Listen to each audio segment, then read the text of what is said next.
네, 이슈 돋보기로 이어가겠습니다. 2월 4일인 오늘은 2022년 베이징 동계올림픽이 개막하는 날입니다. 코로나19 시대에 열리는 두 번째 지구촌 스포츠 축제가 되겠습니다. 이번에도 그러나 여러 가지 문제로 개최 직전까지 잡음이 끊이질 않았는데요. 관련 내용 이종근 시사평론가와 함께 다뤄보겠습니다. 어서 오십시오. 네, 안녕하십니까. 그간 베이징 동계올림픽 개최를 위협했던 변수들이 참 많았습니다. 네, 그렇습니다. 그렇죠? 예, 가장 큰 게 코로나19 팬데믹이겠죠. 지금 중국 당국은 코로나19를 어떻게든 이 베이징 올림픽에 차단시키기 위해서 정말 눈물겨운 그런 총력을 기울였습니다. 그러니까 중국 전역을 거의 차단하면서 오미크론 확산을 이렇게 막기 위해서 굉장히 노력을 기울였는데요. 그럼에도 불구하고 가까운 베이징과 가까운 텐진에서 네. 오미크론 환자가 발생을 하면서 중국 당국이 굉장히 긴장을 했습니다. 어쨌든 우여곡절 끝에 이렇게 열리게는 됐습니다만 그럼에도 불구하고 지금도 어쨌든 확산될까 봐 굉장히 두려워하고 있는 상황이고요. 네. 그다음에 홍콩 국가보안법 제정이나 혹은 신장 위구르 지역의 강제 노동 등 중국의 인권 문제를 제기하면서 미국, 영국, 캐나다 이런 국가들이 지금 외교적 보이콧을 네. 선언하지 않았습니까? 이런 것 때문에 사실상 2008년도 하계올림픽 때는 9만 1,000명의 정치인들이 그 베이징 올림픽에 참여를 했어요. 네. 근데 이번엔 상당히 많이 줄어들게 되겠죠. 아마 외국 정상은 러시아 푸틴 대통령을 제외하고는 아마 없을 것 같다라는 그런 소식이고요. 여기에 이제 펑사이 선수, 테니스 선수죠. 펑사이 선수가 성폭행 미투 폭로를 했어요. 중국 공산당 간부에 대해서. 그런데 그 폭로를 한 이후에 행방이 잠시 묘연해지면서 굉장히 큰 이슈를 제기를 했거든요. 네. 근데 이것과 더불어서 어쨌든 인권단체들이 또 후원사들 마케팅을 지금 압박을 했어요. 그래서 마케팅을 스스로 자제하는 바람에 마케팅 역시 침체된 것이 지금 베이징 올림픽의 분위기를 좀 침체하게 만들었다라고 할 수가 있겠죠. 네, 그렇군요. 이렇게 다사다난했던 날들을 보내고 드디어 오늘 베이징 동계올림픽이 개막합니다. 다양한 걱정거리 속에서 개최되는 만큼 중국도 만반의 준비를 했다고 하던데요. 그래도 반쪽짜리 올림픽이 될 가능성이 높다는 의견들도 나옵니다. 특히 이번 올림픽은 시진핑 주석의 장기 집권을 확정할 당 대회를 앞두고 열리는 전야제의 성격도 짙은데요. 이번 올림픽 개최가 가지는 의의는 무엇일까요?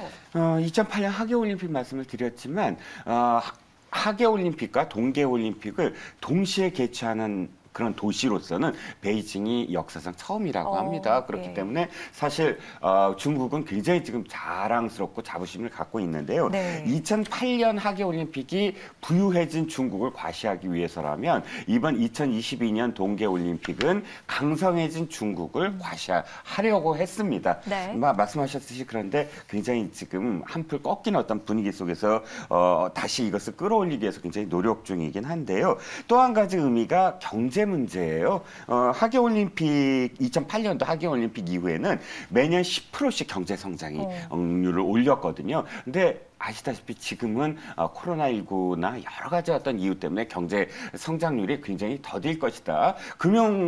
세계 금융업계에서는 최초 30년 만에 최초로 6% 아래로 떨어질 것이다. 이렇게 지금 전망도 하고 있어요. 그렇기 때문에 시진핑 정부는 지금 어떻게든 이 공동 부유를 실현하겠다라는 목표로 이 동계올림픽 이후의 경제를 어떻게 할 것이냐 이게 지금 굉장히 초점을 맞추고 있고요. 사실 올림픽은 또 기술의 올림픽 아닙니까? 네. 그 나라의 기술력을 과시하는 그런 장인데 지금 이미 특파원들이 가서 현장 소식을 전하는 거에 의하면 정말 많은 로봇들이 여기저기 어떤 부분에서 있다는 거예요. 예. 가장 자랑스러워하는 게 이제 성화봉송을 로봇이 수륙 양용 로봇이 한다고 하고요. 예.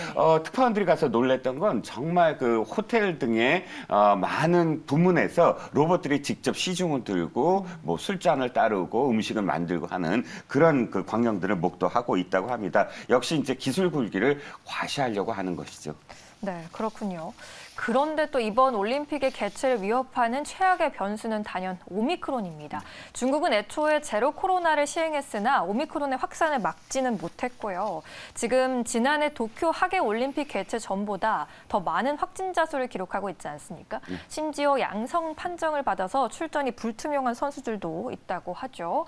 이번 올림픽은 코로나로 인한 제한이 더 클 것 같은데요. 어떻습니까? 네, 일단 그 관중 문제가 좀 오락가락하고 있어요. 네. 도쿄올림픽에서는 아예 무관중이었잖아요. 그런데 지금 중국에서는 티켓 판매를 중지하고 무관중으로 한다고 지금 알렸는데 2월 2일 날 보도에 따르면 다시 그 방침을 바꾼 것 같아요. 그래서 최대 50%까지 입장을 시키겠다. 그리고 베이징에 오래 거주하는 외국인도 입장시키겠다라고 지금 발표를 했습니다. 그런데 이것이 어떻게 할 건가는 아직 이어지는 보도가 없어서 정확하게 말씀을 드릴 수가 없어요. 그런데 한 가지 이제 특징은 뭐냐면 폐쇄구리라고 해서 이 선수들이 뭐 그 선수촌에서부터 경기장까지 완전히 장막 속의 터널처럼 이렇게 그 루트를 만들어 버린 거예요. 그래서 베이징 시민들이 만약에 지나가다가 선수촌 차 부딪힐 경우 몇 가지 그 행동 강령이 있어요. 절대 차에서 나오면 안 된다. 그리고 나와서도 선수들이나 경기장 관계자들과 말을 해서는 안 된다. 이렇게 완전히 엄격하게 좀 규제를 하고 있는 그런 상황입니다.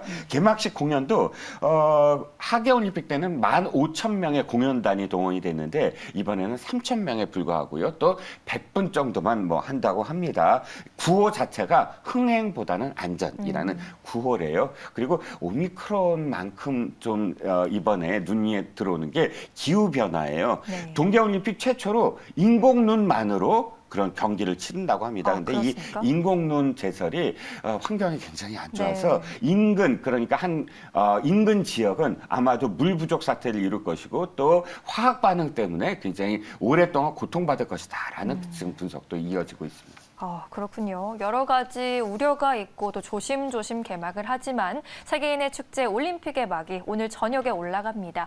코로나 시대 이전만큼의 축제 분위기와는 좀 다르지만 오랜 시간 이날만을 기다려왔던 선수들의 간절함은 또 변함이 없겠죠. 멋진 스포츠 정신으로 지쳐있는 세계의 희망을 불어넣어주길 또 기대해 보겠습니다.